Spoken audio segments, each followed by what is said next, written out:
இப்படி பார்த்தீங்கன்னா எப்படி போயிட்டு இருக்குது. மாணவ செல்வங்களுக்குலாம் எல்லாத்துக்கும் ஒரு அறிவுரை அப்படிங்களா, நன்மதிப்பு பெற வேணும் அப்படின்னு என்ன பண்ணணும்னா, விவாதம் பண்ணுறக்கும் போது அதுக்கு தகுந்த மாதிரியான பதில்களை வார்த்தைகளை நம்ம எப்படி பேசணும், எப்படி இருக்கணும் அப்படிங்கிற அந்த விஷயத்தை நம்ம எடுத்துக்கணும். இப்படி தான் பார்த்தீங்கன்னா பேரரசர் அக்பர் இதில் பீர்பால் வந்து ரொம்ப மிகப்பெரிய அமைச்சராக இருந்திருக்கிற உங்களுக்கு எல்லாத்துக்கும் தெரிஞ்சுக்கக்கூடிய விஷயம் தான்.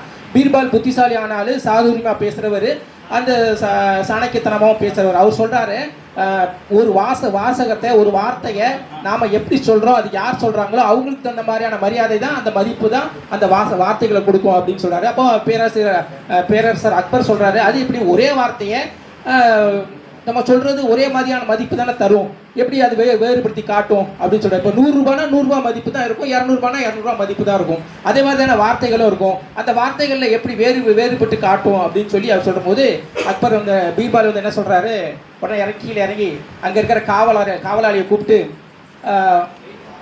உடனே கைத்தட்டி அழைக்கிறாரு. அவனை காவலாளி ஓடி வர்றாரு. ஆனால் அவரும் அந்த முக்கியமான மந்திரி தானே, அவனை ஓடி வர்றாரு. அந்த பேரரசரை கைது செய்து உடனே சிறையில் அடைங்கள் அப்படிங்கிறார் பீர்பால். உடனே காவலாளிக்கு ஒரே இது, அது இப்படி பேரரசரை கைது பண்ண முடியும், இந்த மந்திரி சொல்கிறாருன்னு கைது பண்ண முடியுமா அப்படின்னு சொல்லி அவர் யோசனை பண்ணி திரு முடிச்சுட்டு இருக்காரு. இன்னும் பேரரசர் அத்தருக்கு கோபம் வந்துருச்சு.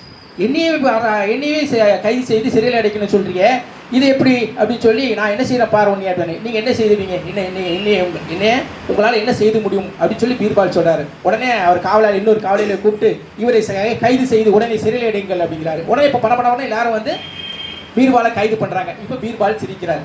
பார்த்தீங்களா, நான் இதே வார்த்தையை தான் சொன்னேன், உங்களை கைது பண்ணுன்ட்டு எல்லா காவலாளிகளும் ஒரு மாதிரி நின்று முழிச்சுட்டு இருந்தாங்க. இப்போ அதே வார்த்தையை தான் கைது பண்ணுங்கன்னு சொல்லி நீங்கள் பேரரசராகி நீங்கள் என்னையை சொன்ன உடனே அவ்வளோ பேர் வந்து என்னை கைது பண்ணுறாங்க.